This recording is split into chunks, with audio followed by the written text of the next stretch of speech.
El origen de los primeros estilos artísticos fue originario de islas de Creta. Los reyes enviaron embajadores a Egipto para copiarse de este arte, y a su vez, el arte cretense fue copiado de Grecia continental, alrededor de un milenio antes de Cristo.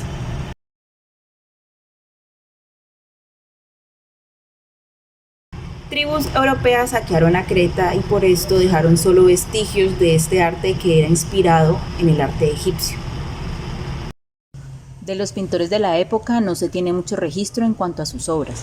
Se cree que fueron más importantes que los escultores, y las únicas representaciones existentes son las vasijas, pero en cuanto el artista empezó a confiar en lo que veía es cuando descubren el escorzo y se produce una revolución en el arte griego.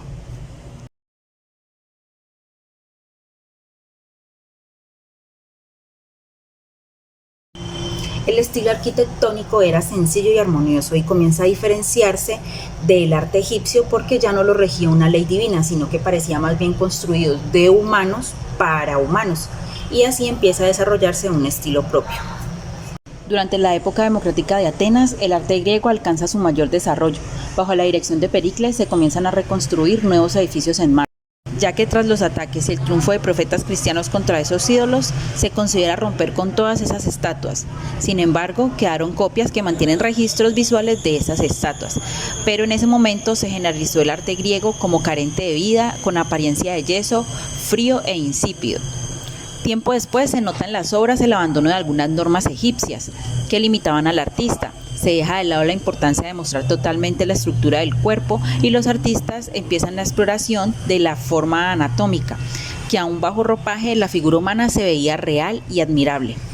Mirón conquistó el movimiento del mismo modo que los otros pintores de su época lograron conquistar el espacio. Gracias a todos esos avances se vio el arte griego representado en sus obras de una forma sencilla y armoniosa.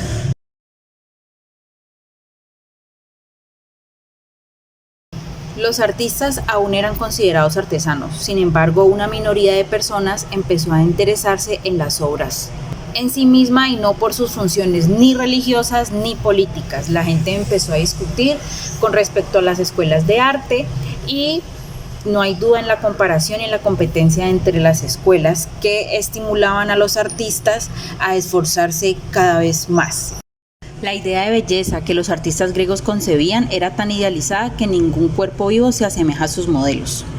Muchas de estas obras fueron admiradas a través de copias o variantes originales, representando a humanos perfectos, con el inconveniente de que los rostros no tenían una expresión determinada, por lo que el cuerpo y sus movimientos se encargaban de expresar los movimientos del alma.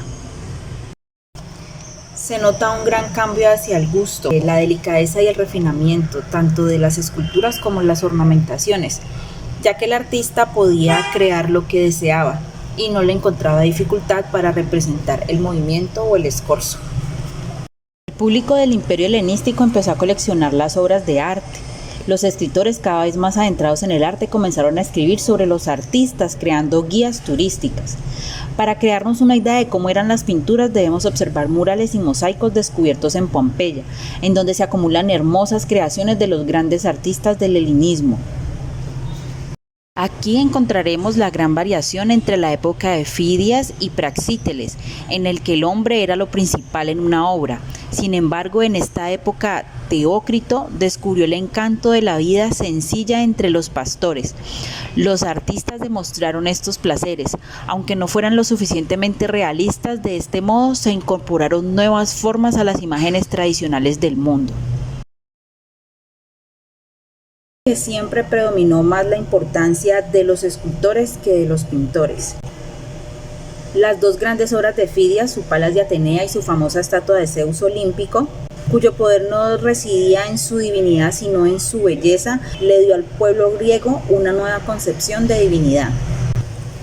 Del artista Friso del Paternón, su obra más conocida fue La joven Afrodita. El Apolo de Belvedere muestra el modelo ideal del cuerpo del hombre naturalmente. El siglo IV a.C. recibió el nombre de Corintío. Esta época fue cuando las personas acaudaladas comenzaron a coleccionar obras de arte o a tener copias si no podían poseer las originales y a pagar precios supremamente altos para poderlas obtener. Como reflexión personal, quedo gratamente sorprendida por cada una de esas manifestaciones, toda su historia, todo lo que puede rodear cada una de esas manifestaciones y sobre todo lo que cada artista quería expresar en ese momento de la historia. Queda como tarea seguir investigando y profundizando cada uno de estos temas para así podernos apropiar y poder dar unos conceptos más preparados o con más fundamentos de cada uno de estos estilos.